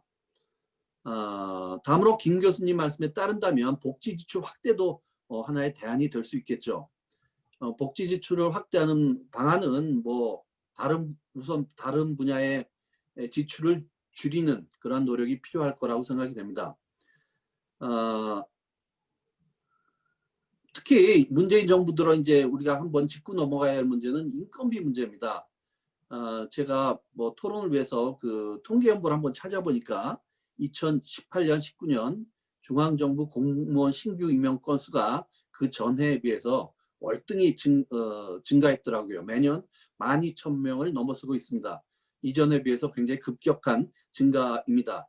이렇게 공무원 수가 증가하면 당장 인건비도 문제겠지만 그 연금 문제를 비롯한 다양한 비용이 발생하기 때문에 이게 장기적으로 누적되면 미래 국가 재정에 압박을 가할 것임에 틀림이 없고 이게 더더욱 문제가 되는 겁니다. 따라서 이 공무원 확대가 재정 측면에서 볼 때 미래에 큰 짐이 될 수밖에 없다는 점을 우리가 항상 명심해야 할 것이고 이를 포함한 다양한 지출을 좀 축소하는 그런 노력이 이루어져야 할 거라고 생각이 됩니다. 다만 뭐 이게 뭐 그동안 많이 지출을 줄이려는 노력을 시도는 했지만 사실 또 큰 효과가 없었습니다. 그렇다면 반대로 이제 세입을 늘려야 되겠죠. 세입을 늘리는 방법은 증세 혹은 뭐 부채를 늘리는 방안이라고 생각이 됩니다. 뭐 증세를 위해서는 뭐 국민적 합의도 필요하고 또 속도도 굉장히 중요합니다. 최근 뭐 부동산 관련세에서 우리가 보듯이 갑자기 증세를 한 것은 조세 저항, 또 큰 혼란 이런 것들 야기할 가능성이 매우 높습니다. 그래서 아까 김 교수님께서 말씀하셨듯이 어떤 원칙을 정해서 이렇게 좀 차근차근히 증세를 한다 하더라도 나가야 할 거라고 생각이 됩니다. 근데 이제 증세가 어려우니까 이제 그 부채를 늘리는 방법을 이제 선호하고 있고요. 또 특히 이제 문재인 정부 들어서도 부채 증가 속도는 굉장히 빠릅니다. 물론 그 이전 정부에서도 부채가 지속적으로 증가되고 있었고요. 최근 그 기재부가 발표한 자료를 보니까 2019년도 국가 부채가 GDP 대비 37.7, 일반 정부 부채가 42.2, 공공부문 부채가 59%에 이르고 있습니다.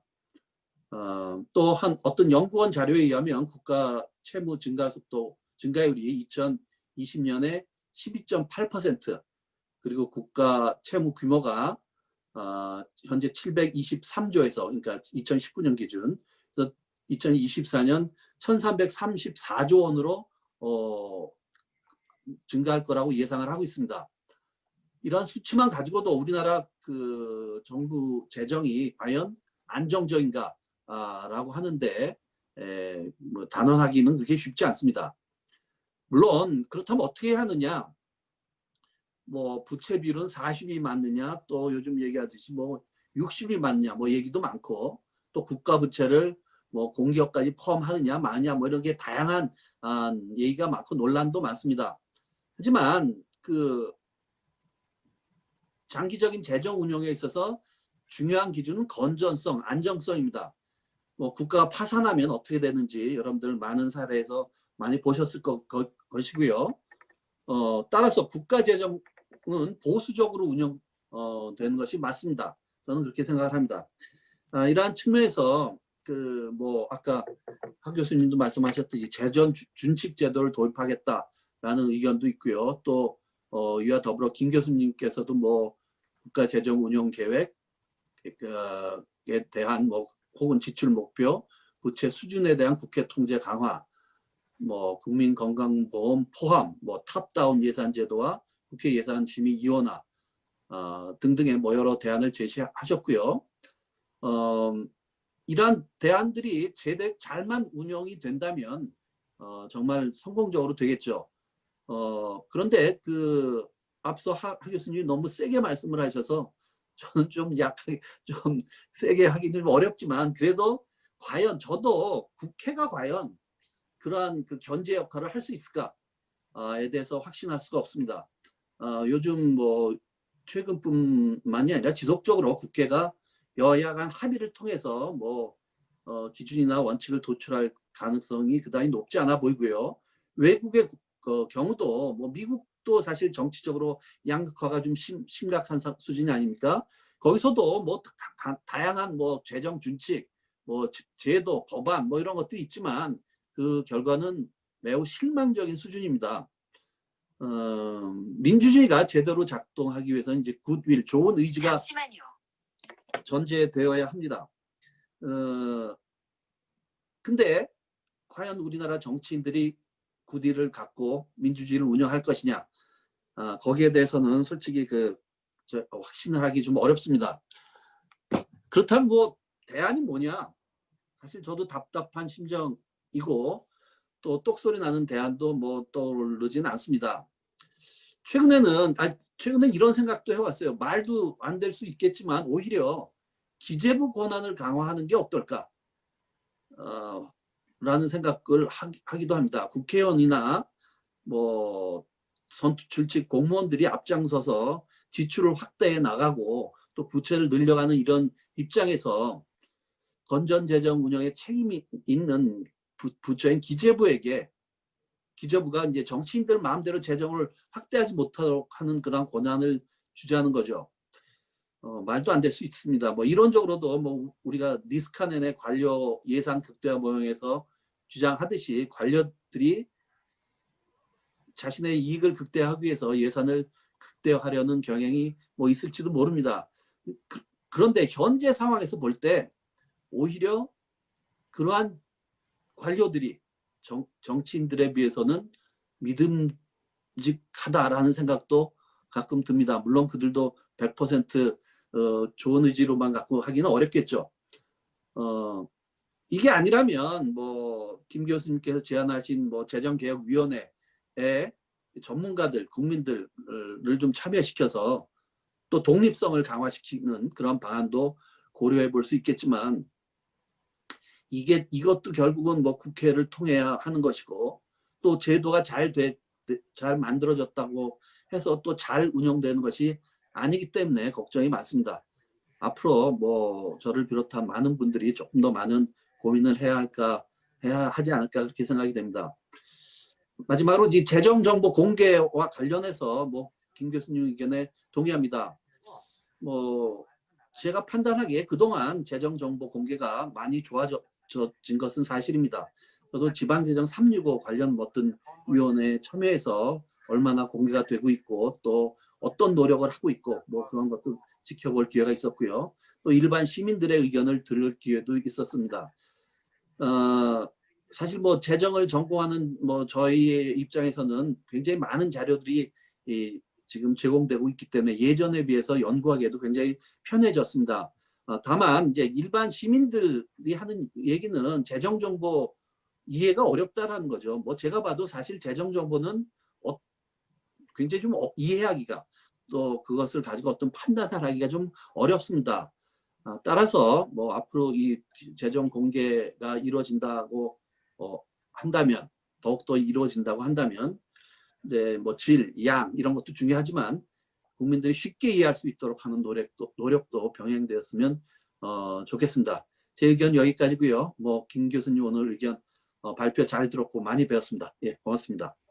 예, 감사합니다. 뭐 마치 발표하듯이 여러 측면에서 설명을 해 주셨고요. 행정적인 합리성에 주로 방점을 찍어서 설명을 많이 해주신 것 같습니다. 자, 이제 권호성 선생님 너무 오래 기다리셨죠? 제일 먼저 하실 줄 알았는데 죄송합니다. 제일 끝에 하셔서 부탁드리겠습니다. 예, 저기 반갑습니다. 저는 오늘 그 김태일 교수님 조금 더 크게 말씀해 주세요. 예, 오늘 김태일 교수님 논문 발표 듣고 많은 걸 좀 배웠고요. 우리 하 교수님 그리고 우리 배인명 교수님 그 토론도 굉장히 잘 들었습니다. 좀 짧게 그 토론을 마칠까 하는데요. 일단 가장 중요한 게 정부 재정에서 지금 여러 가지 이제 중요한 어떤 이슈들이 나왔는데 뭐가 가장 중요하냐 하면 이거 예산 배분의 문제가 중요하다고 학생 때부터 배웠습니다. 그러니까 한마디로 얘기해서 어떻게 누구한테 돈을 갖다가 어떻게 배분할 것인지 문제.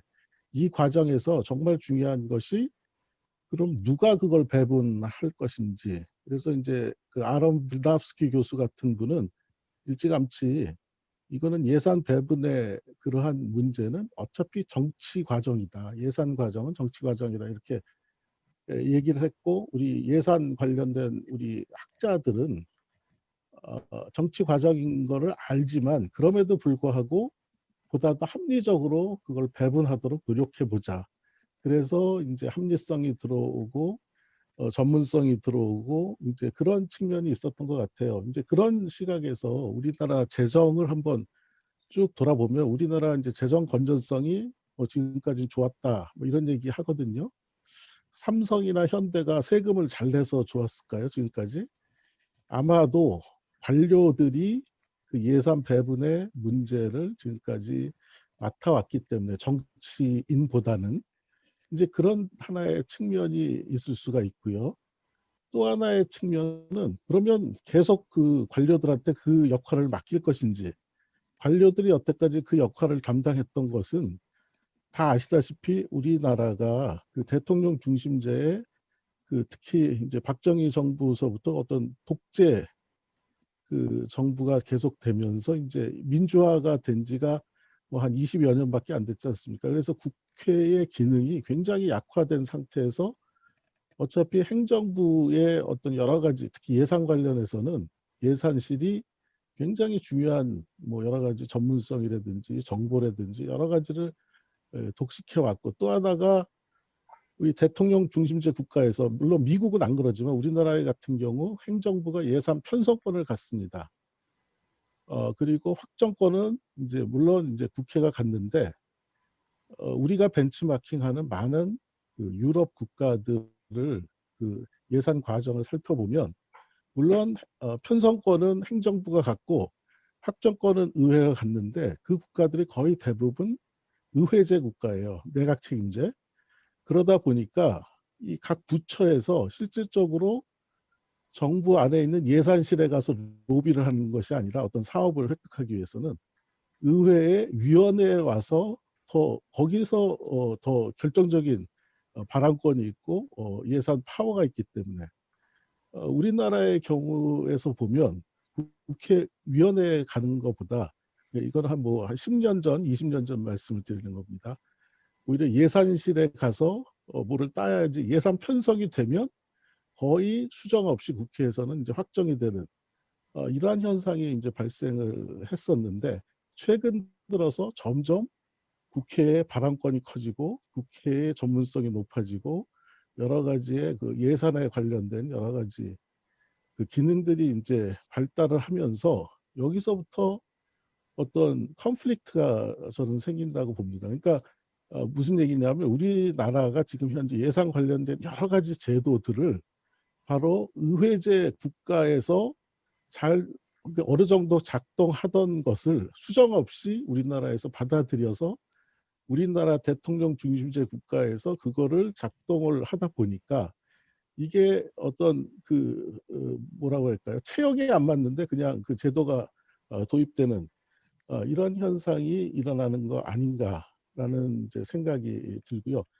이제 그런 측면에서 또 다른 이제 말씀하신 그 복지 지출 관련해서 우리가 한번 살펴보면, 저는 김태일 교수님의 그 거의 대부분의 내용에 대해서 저는 굉장히 동감을 합니다. 정말로 총량에 있어서 우리가 아직은 적다고 생각하고요. 지속적으로 이제 그 복지 재정 총량을 늘려야 된다는데 동의하는 사람 중에 하나인데, 그거 플러스 아까 배인명 교수님께서 잠깐 언급하셨듯이 그 부정수급의 문제도 반드시 같이 나가야 된다. 관리를 해야 된다. 무조건 총량만 늘리다 보면 그게 효과적으로 비효과적으로 쓰이는 돈이 굉장히 많을 수가 있어요. 그러니까 부정수급뿐만 아니라 여기서 저희가 부적정 지출이라는, 그러니까 그렇게 부정적으로 그 타는 것뿐만 아니라 어떤 오류라든지 아니면 뭐 기준을 잘못 이해해서 뭐 이렇게 지출하는 돈이라든지 이러한 부적정 지출을 지금 유엔이나 선진국에서 한번 최근 아까 그 김태일 교수님이 그 투명성 부분에서 말씀하신 그 미국에서 2014년도에 그 디지털 액트라든지 영국에서 2017년에 그 도입한 그 디지털 이코노미 액트 같은 경우 보면, 물론 재정 정보를 공개하는 것뿐만 아니라 어떤 내용이 포함되어 있냐면, 각 부처가 부적정 지출이라고 생각되는 내용들을 파악을 해서 보고하도록 되어 있습니다. 그래서 보다 더 이런 부적정 지출을 그러니까 한마디로 비효과적인 지출을 이제 감소시키고 억제하기 위해서, 따라서 저희 나라도 지금 그냥 뭐 재정 정보 공개만을 할 것이 아니라 그거 플러스 이러한 각 부처들의 그 기관들의 행정기관들의 노력이 필요하지 않느냐. 비효과적인 지출을 좀 감소하기 위한 이런 노력들이 필요하다고 생각하고요. 또 다른 측면에서 이제 국가재정 운영 계획에 대해서는 뭐 많이들 말씀을 해주셔서 제가 이제 추가적으로 말씀드릴 수 있는 내용은, 이게 거의 이제 2004년도에 시작했으니까 한 17년 정도 됐는데요.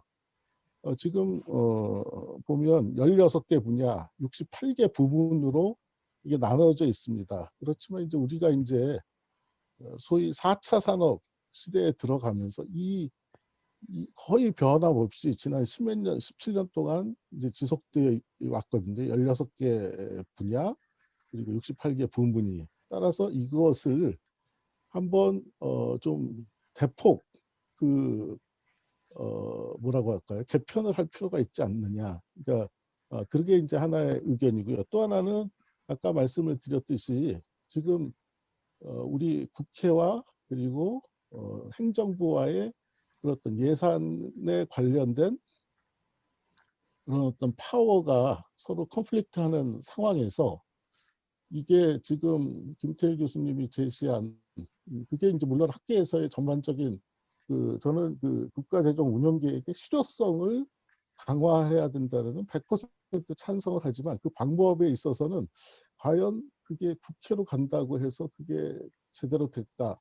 차라리 지금 문제는 예산, 행정부 내, 기획재정부 내에서도 국가재정 운영 계획을 만드는 데는 재정혁신국에서 하고 실질적으로 매년 예산을 하는 데는 예산실에서 하거든요. 근데 그 실과 국사의 커뮤니케이션이 어느 정도 되는지는 잘 모르겠어요. 따라서 국가재정 운영 계획은 그냥 계획으로서만 발표를 하는 것 같고 예산은 보다 더 중요시해서 이제 정말 예산으로 하기 때문에 기획재정부 내에서 정말로 자기네들이 예산으로 반영할 수 있는 계획을 자체적으로 만드는 게 중요하지 않을까. 그러기 위해서는 보다 더 근본적으로 우리나라는 예산이 그냥 예산이에요. 그거보다는 예산을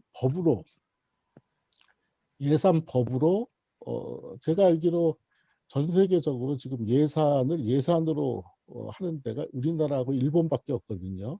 전 세계 거의 모든 제가 아는 국가가 예산은 다 법률로 국회에서 통과합니다. 우리나라도 물론 예산이 국회에서 통과를 하지만 이게 법률로 통과하는 게 아니라 예산으로 통과하는 거거든요. 근데 그게 어떻게 보면 그 예산의 정부 지출의 유연성 때문에 이제 그런 식으로 도입을 제도를 시작을 했지만 이제는 여러 가지 우리가 원칙을 지키고 또 투명적으로 운영을 해야 되고 등등 이런 기준에서 보면 우리가 예산법을 도입할 제도를 도입할 때가 되지 않았나 이런 생각을 합니다.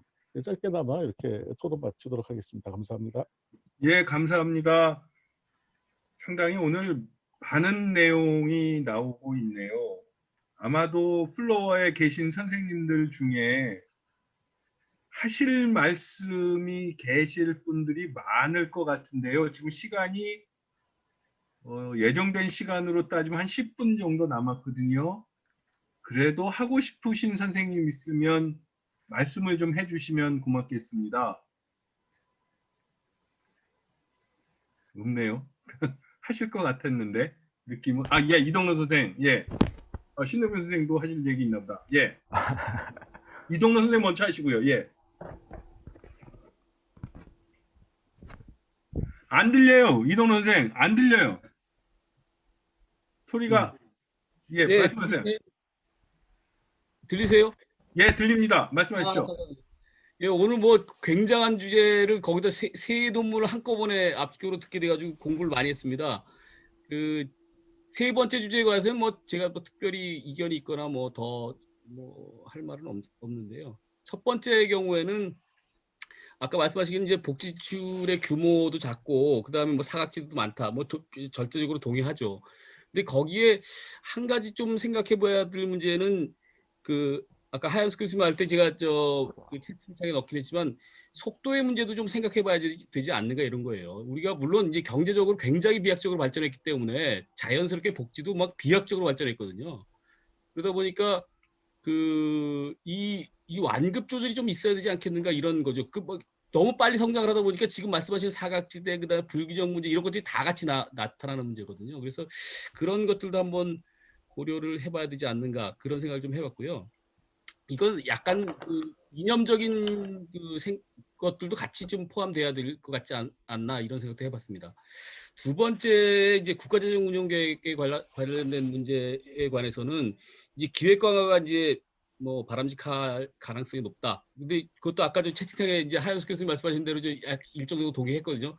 폭배럴 팔러시라든가 뭐 이런 정도의 얘기들도 함축적으로 녹아져 있는 건데 사실은 그 대부분 다 아시겠지만 이제 국방부는 PPBS를 쓰잖아요. 그 기획 계획, 그 중기 계획을 계속해서 유지하고 있거든요. 그래서 우리도 이제 일반적인 재정도 중기 재정 계획을 이제 쓰고 있는 건데 지금 이 기획을 강화하게 되면 결국은 단년도 예산 편성 과정에서의 정치 과정이 계획 과정으로 올라가더라고요.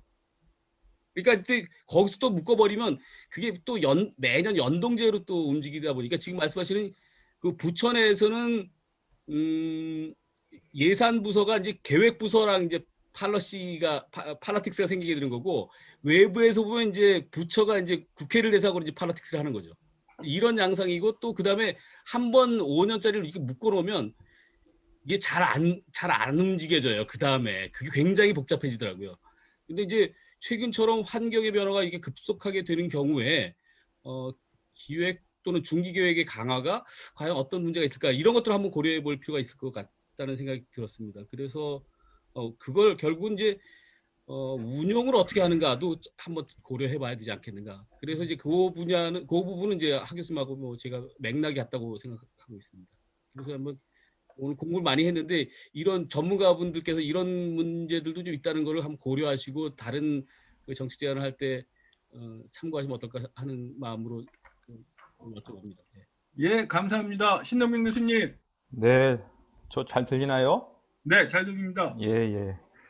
오늘 발표 잘 들었습니다. 예, 많이 배웠고요.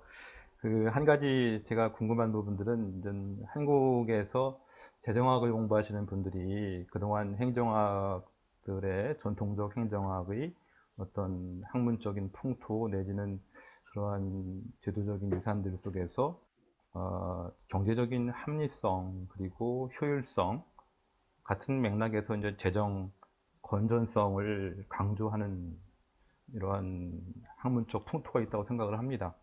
그런데 최근에 다 아시는 것들처럼 코로나 위기 이후로 확장 재정 정책에 대한 어떤 합의가 국가적으로도 있었었고 선진국에서는 뭐 더더욱 이러한 합의들이 있고요. 정부의 재정의 역할이 도대체 무엇인가? 살림살이를 건전하게 유지하는 것이 최선인가? 아니면은 국민들의 생활을 위해서 필요할 때 적극적으로 그 역할을 하는 것이 우선이 되어야 되는 것인가에 대한 것을 좀 우리가 좀 너무 지나치게 그 경제적 합리성에 경도되어 있다는 생각을 좀 하게 되었고요.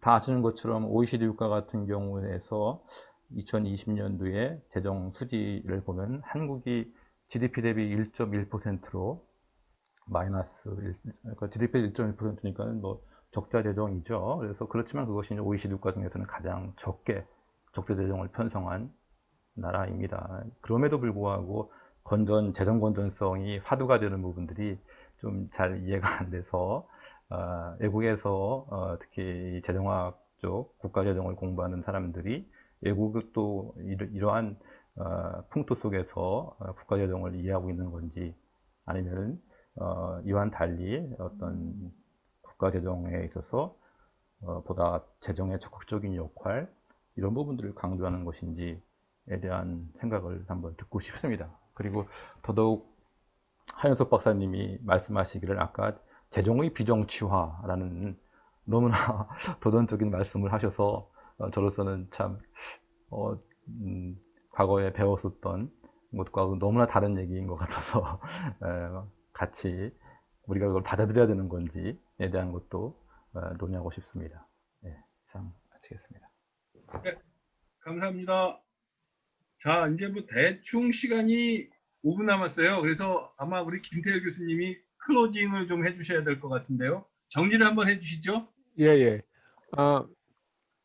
사실 많은 얘기가 나와서 사실은 할 것 쭉 이렇게 다 받았었는데 마지막에 신동명 교수님이 하신 얘기가 가장 중요해서요. 이 얘기만 하는 거 앞에 거는 그 복지진료에서는 사실 내일 양 교수님이 좀 더 보충해 준다고 했으니까요 하고 어쨌든 신동명 교수님의 질문이 가장 중요한 것 같아서 그 얘기를 좀 하면 좋을 것 같은데요. 일단은 저는 사실은 이번에 코로나 대응에서는 정부가 좀 더 적극적으로 지출을 해도 되지 않았냐는 얘기를 많이 했어요. 사실은 그러니까 재정학자들이 평소에 재정 건전성을 중시하는 이유가 그래서 평상시에 좀 건전하게 해야지 위기가 닥쳤을 때 그 재정 여력이 있어서 그 마음껏 쓸 수 있으니까. 그래서 제가 아까도 2019년까지만 하는 게 2020년에는 당연히 확대 지출이 맞는데 그 전에 그렇지 않은 평상시에도 계속 적자를 피는 거는 그렇게 되면 나중에서 정말 이런 위기 시에 쓸 게 줄어들기 때문에 그래서 이제 그렇게 해야 된다는 뭐 그런 얘기였던 거고요. 그 다음에 이제 사실은 그래서 사실 이번에 그 코로나 대응이고 뭐 그런 걸 봐도 사실 제가 그러니까 원래 이 세 개 중에 하나의 논문에서는 스웨덴 얘기가 많이 나오는데 사실 스웨덴이 가장 90년대 중반 이후에 재정 건전성을 가장 충실히 구현하는 게 스웨덴이거든요. 사실 스웨덴은 오히려 매년 이렇게 흑자를 보게 돼 있어요. 걔네는 매년 그냥 균형도 아니라 그 흑자를 맞추러 지금 하고 있는데 사실은 근데 스웨덴도 이번에는 지출을 많이 했죠. 위기 시에. 그렇지만 평상시에는 결국은 좀 이렇게 건전하게 해야만 위기 시에 할 수 있다. 그런 면에서 하는 거지. 뭐 우리가 무조건 이런 때도 뭐 무조건 건전성이 최고다. 그건 전혀 아닌 거고요. 근데 사실은 그 하현석 교수님의 그 재정의 비정치화에 대한 건 사실 굉장히 뭐 하현석 교수님 이제 워낙에 정치학 저보다 훨씬 더 그쪽을 많이 하시면서 일부러 이제 하신 얘기인데 사실 이런 거죠.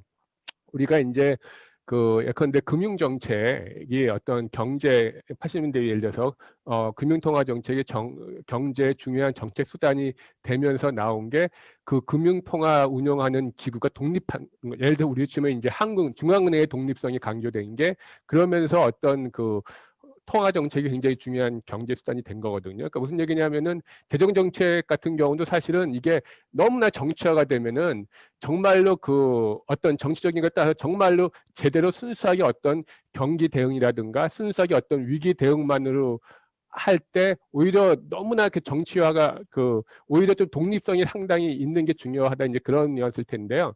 근데 당연히 저는 뭐 아까 뭐 배은명 교수님과 했지만 당연히 그 행정부의 재정 예산에 대해서는 당연히 국회가 통제, 그건 너무나 당연, 그건 가장 기본적인 거죠. 국회가 통제하고 국회만이 그 역할이기 때문에 본인의 역할은 너무나 당연한 거지만 약간의 그런 뭐 계획을 세우거나 장기적인 전망을 할 때는 정말 이런 거에 상관없이 정말 순수하게 정청이 아니라 순수하게 독립적으로 그 자체만을 고려하는 기구가 있어서 거기서 어느 정도 컨트롤하면서 지나치게 너무 그런 정치적인 이유 때문에 본연의 역할을 못하는 것을 견제할 수 있으면 좋겠다. 뭐 그런 의미 정도로 생각하고요.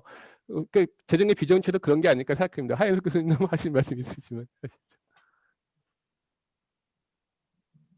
하현님 말씀하세요. 예. 예, 그 저기 발언 기회를 주셔서 감사드리고요. 신동연 저 박사님 이야기한 그 재정 건전성이라는 이슈는 요즘 재정하는 사람들은 그 재정 정책의 가장 중요한 특징을 카운터 시클리컬한 재정 정책이라고 이야기를 하거든요. 그러니까 지금처럼 코로나19 상황에서 엄청난 지출을 하는 것까지는 좋은데 이게 호황기에 들어서게 되면 재정 흑자를 시연해 줘야 됩니다. 그러니까 전체적으로 봐서 경기 순환 전체를 통해서는 재정의 균형이 이루어져야 되는데 스웨덴 같은 국가하고 한국하고 중요한 차이점이 되는 게 뭐냐면 스웨덴은 평상시에는 재정 흑자를 시연한다라는 거죠. 필요할 때 터뜨리는데 우리는 필요할 때 터뜨리고 경기가 호황됐을 때도 계속 돈을 푸는 형태로 나가고 있기 때문에 이 문제를 어떻게 이제 해결할 건가 하는 거고요. 그 다음에 복지 지출을 늘리는 것까지는 좋은데 가장 큰 문제는 뭐냐면 인터제너레이셔널, 그러니까 현 세대 사람들이 미래 세대에 쓸 돈까지 가져다가 복지 지출을 하는 것 자체는 막아야 된다는 거죠. 이거는 현 시대를 사는 사람들 사이에서의 정치의 문제일 뿐만 아니라 세대 간 정치의 문제거든요. 이제 이런 것들이 현 시대에 살고 있는 사람들의 입김이 지나치게 반영되지 않도록 하는 것들. 그래서 이걸 요새 재정하는 사람들은 이제 표현이 공유제의 비극이라고 표현을 하는데 이 공유제의 비극을 어떻게 방지할 거냐를 요즘 재정하는 사람들이 한마디로 비정치화라는 표현을 쓰고 있거든요. 그래서 뭐 신 박사님이 평소에 알고 있던 거하고 전혀 상반된 내용은 아닌데 조금 더 어떻게 보면 그 한 1, 20년 전의 재정에 비해서는 조금 더 정교한 논의로 지금 이제 옮겨가고 있다 이렇게 보시면 될 것 같습니다. 예, 이상입니다. 예, 감사합니다. 오늘 재밌었네요. 여러분들이 참 많은 말씀 해주시고요. 굉장히 뭐 유익했다고 표현을 해야 되나? 좀 그러면 좀 우스운 표현인가? 근데 고상한 단어가 생각이 안 나서 이 정도로 하면 제 입장에선 되게 잘 됐다 하는 의미입니다. 참 즐거웠고요. 아마 오늘 못하신 생각은 나는데 말씀을 못하신 분은 내일도 아마 같이 연결이 되는 주제가 될 것 같아요. 그래서 내일 말씀하셔도 굉장히 좋을 것 같다 하는 생각이 듭니다. 1시간 반 동안 새해에 많이 참석을 해주셔서 아까 보니까 참석자가 71분까지 올라가는 걸 봤는데 신기록 아닌가요? 그거 잘 모르겠네. 아무튼 이렇게 많은 분들이 참석해 주셔서 너무 감사합니다. 오늘 수고하셨고요. 다음에는 이렇게